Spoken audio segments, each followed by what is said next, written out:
Victor lived with his mother, Veronica, in a small village in the western part of Africa. Their house was made of mud with a rusty zinc roof. The windows had no glass, only wooden shutters. The floor inside was made of red earth, and the kitchen was a small hut outside where Veronica cooked with firewood. Every morning, Victor woke up before the sun. He would wear his old shirt and trousers, take his cutlass, and head to the farm. His farm was about a 30-minute walk from their house. He had yam, cassava, maize, and vegetables growing on the land. He worked hard, sweating under the hot sun, weeding and planting, praying for rain and a good harvest. When it was market day, he would carry some of the crops in a sack on his head and walk to the village square to sell. Sometimes he made small money, sometimes nothing. But he never gave up. He was proud of his work. His mother, Veronica, stayed at home. She fetched water from the stream, swept the compound, and helped in peeling cassava.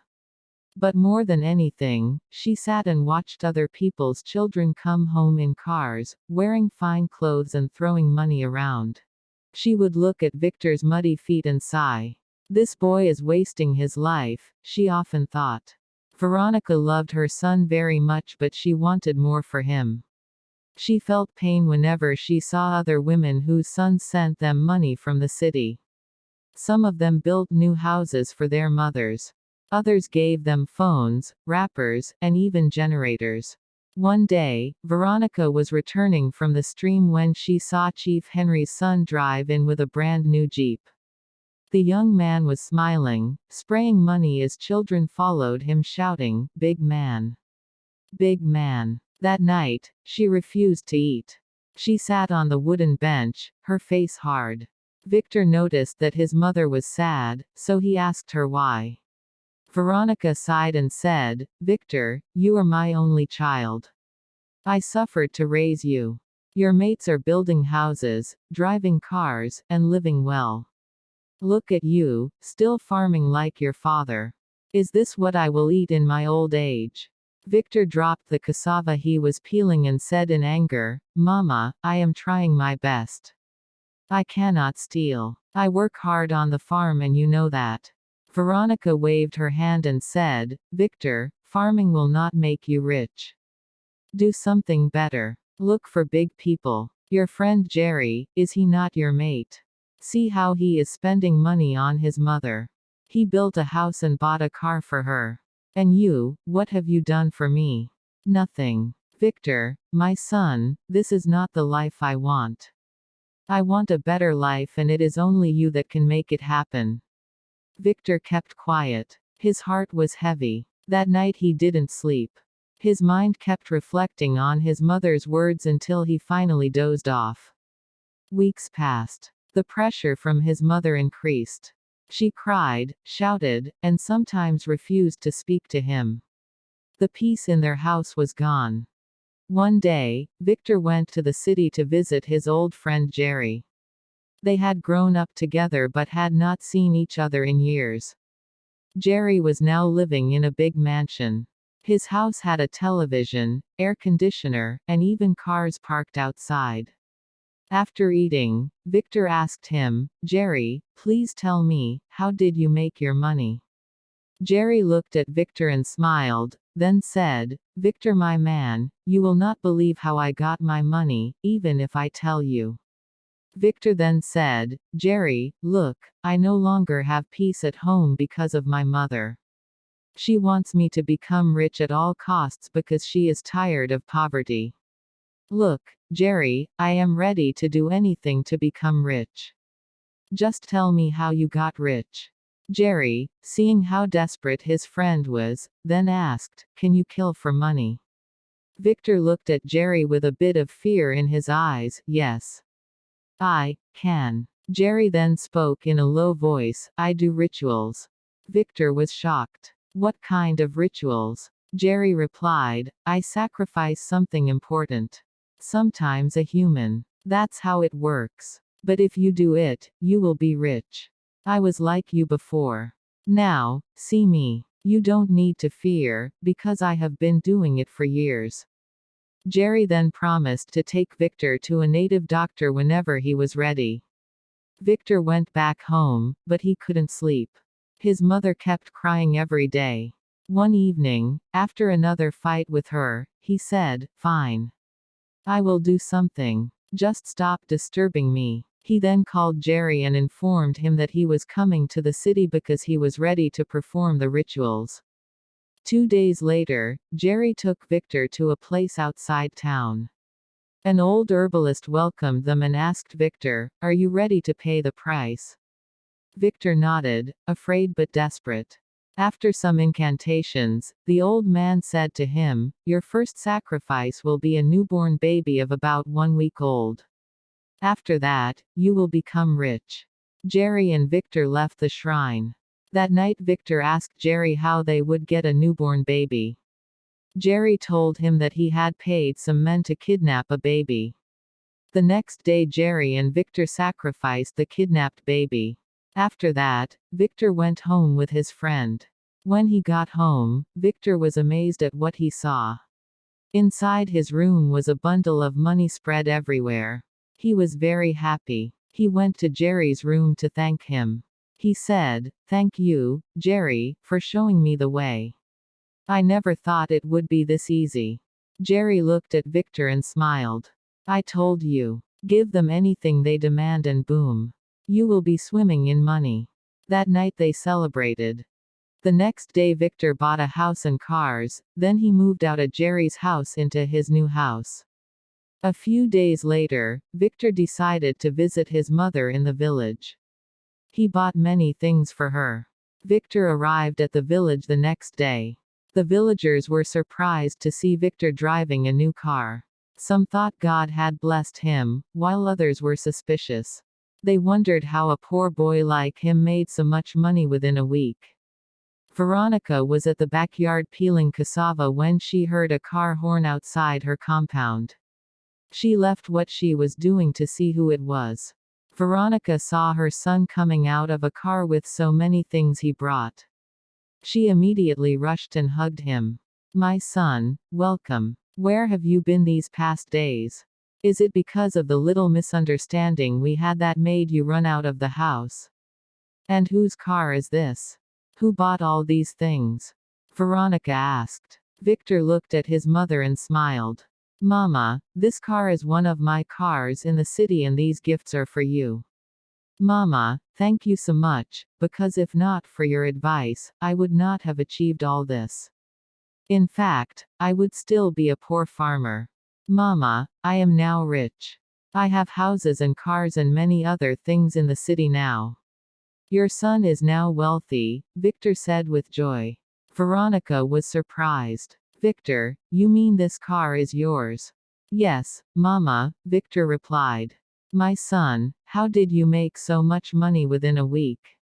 she asked. Victor smiled at his mother and said, "Mama, Jerry, my friend, showed me the way. This is what you wanted for me, so please stop asking questions and help me carry this stuff inside."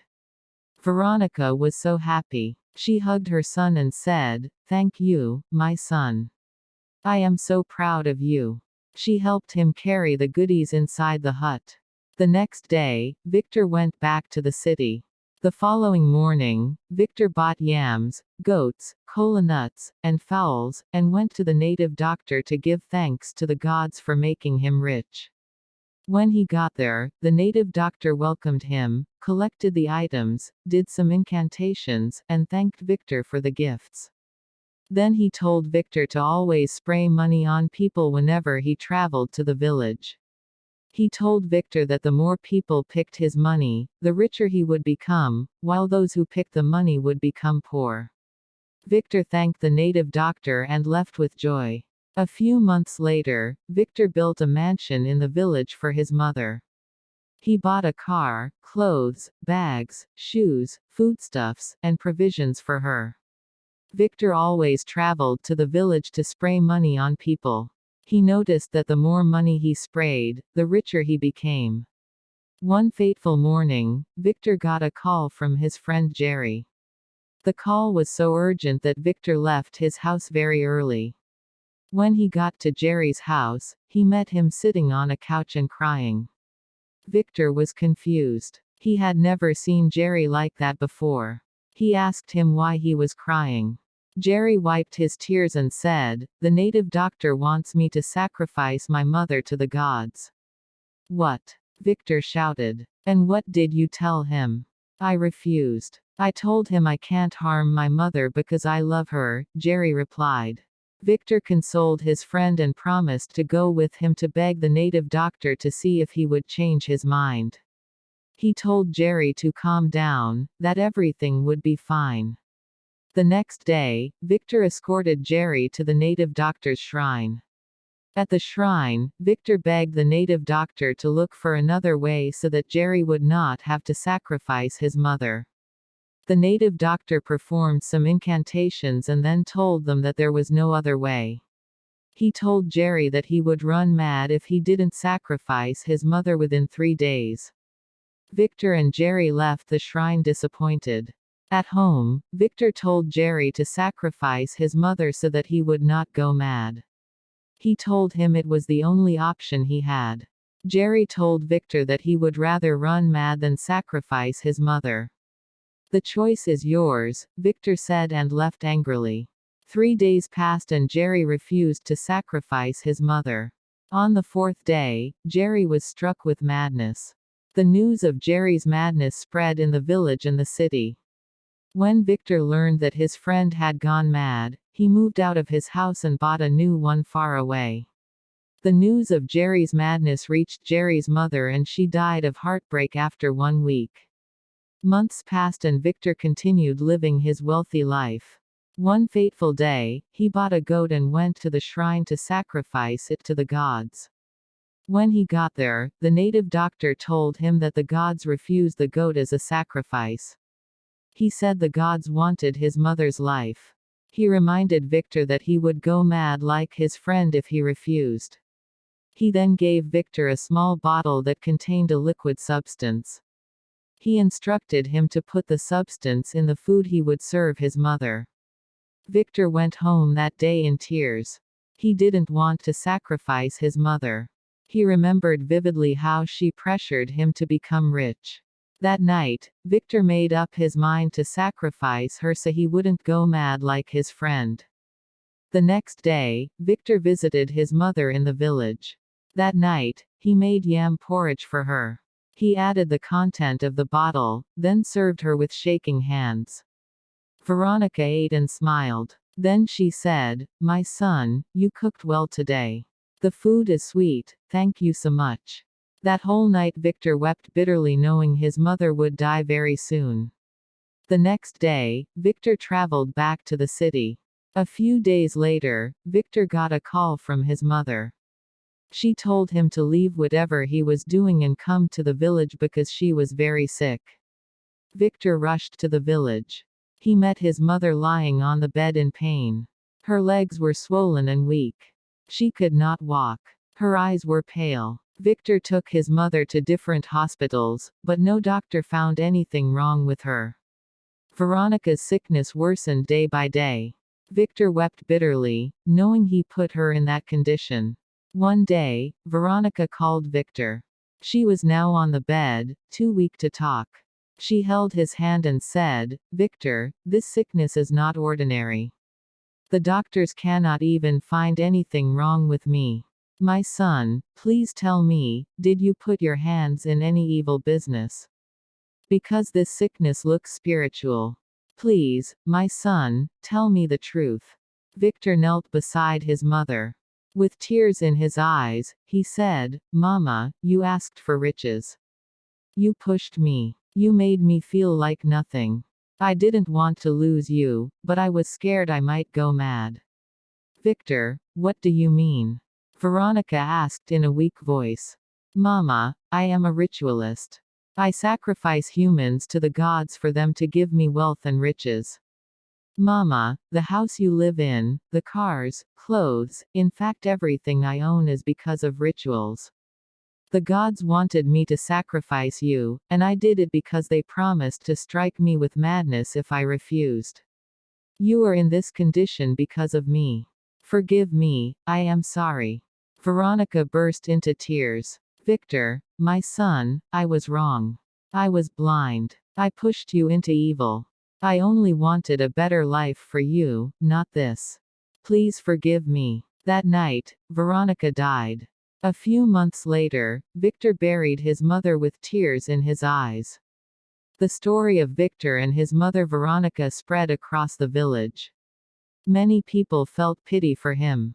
Victor was banished from his village for killing his mother. He lost all his wealth and became poor again. Victor went to another village and started life afresh. He went back to farming. Deep inside, he knew his mother's life was the price he paid for riches.